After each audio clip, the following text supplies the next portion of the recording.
Tom will keep it.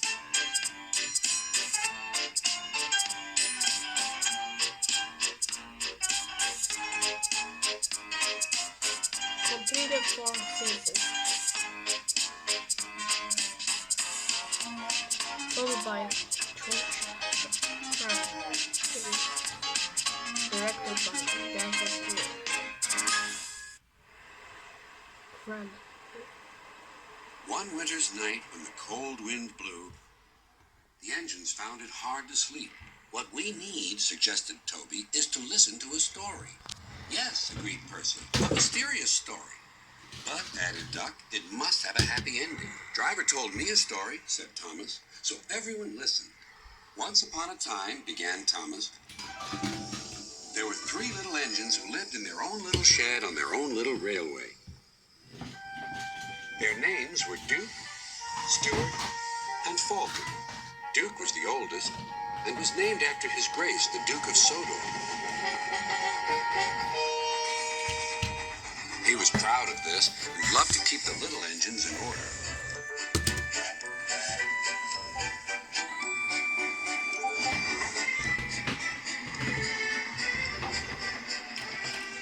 Whenever they did anything the Duke thought wrong, he would say, "That would never suit His Grace." Other engines came and went, but Duke outlasted them all.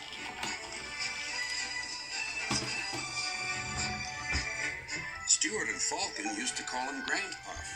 They were fond of him, but they got very tired of hearing all about His Grace. Sometimes they would tease him and chant, "Engines come and engines go. Grandpuff goes on forever." "You impertinent scallywags," Duke would say. "Whatever are you engines coming to?" "Never mind, Grandpuff. We're only young once." "Well, you'd better mind, unless you want to end up like Smudger." "Oh, Grandpuff, whatever happened?" "Smudger," said Duke, "was a show-off. He rode roughly and often came off the rails.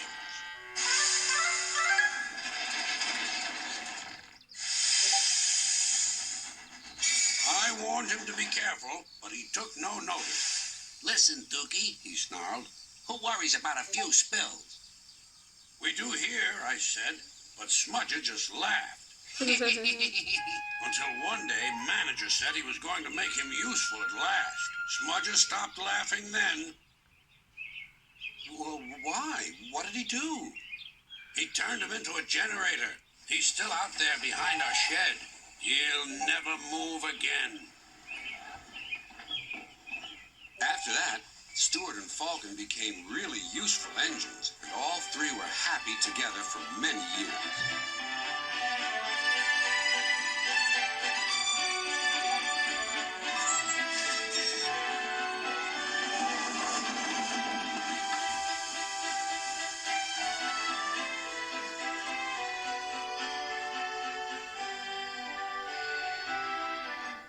Then hard times came. The mines in the hills closed, and the railway was closed too. People came to buy the engines.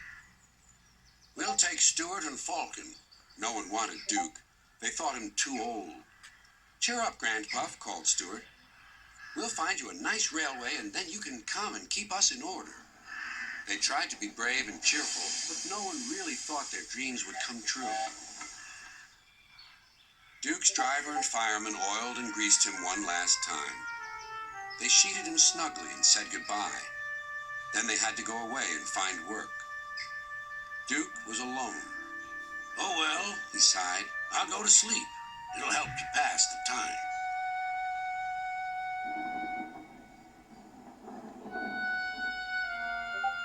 Winter torrents washed soils from the hills. Trees and bushes grew all around.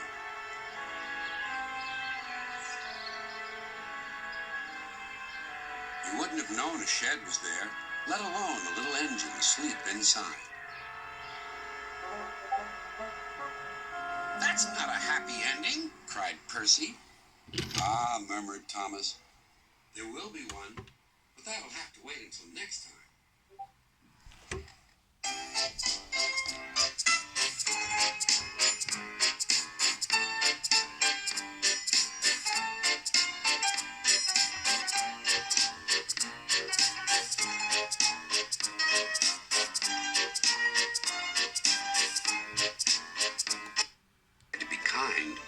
coaches didn't trust him.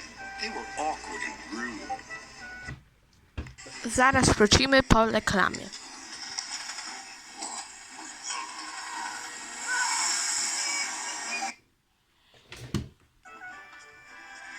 There was worse to come. Some careless sheep had strayed onto the line. "He's bumped us," screamed the coaches. "Let's get back at him." They surged into Sir Handel and pushed him off the rails. No one was hurt, but Sir Handel limped sadly to the shed.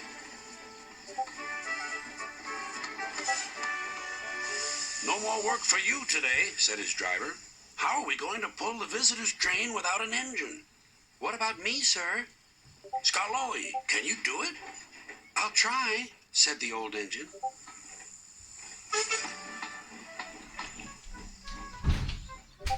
The coaches stood at the platform. "I'm ashamed of you," scolded Skarloey. "You might have hurt your passengers." The coaches quivered. "We're sorry, Skarloey." The conductor blew the whistle, and their journey began.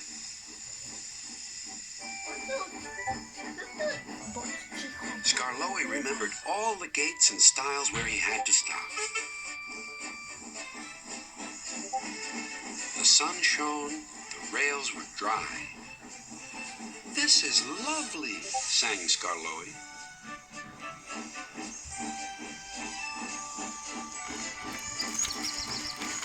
Presently the line grew steep.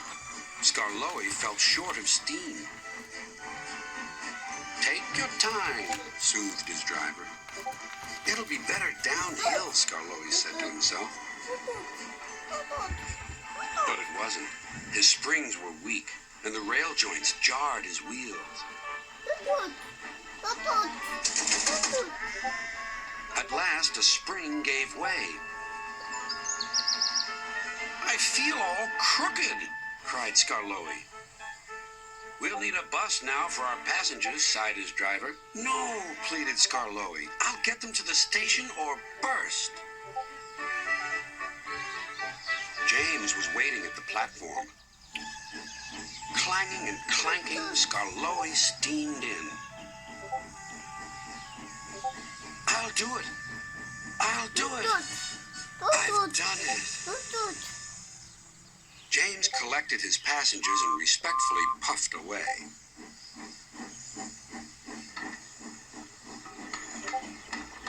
Everyone was pleased with Skarloey, but he was still worried. "Old engines can't pull trains like the young ones can." "They can if they're mended, Old Faithful," smiled his driver. "And that's what's going to happen to you. You deserve it." Zaraz wrócimy.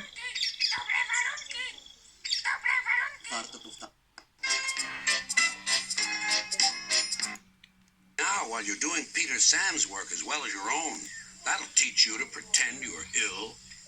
Sir Handel did start thinking about Gordon. When the wreckage was cleared away, Rusty set off along the line.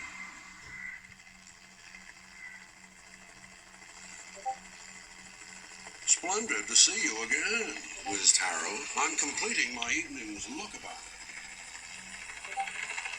"Well done. Cheers, and keep up the good work." And the little diesel purred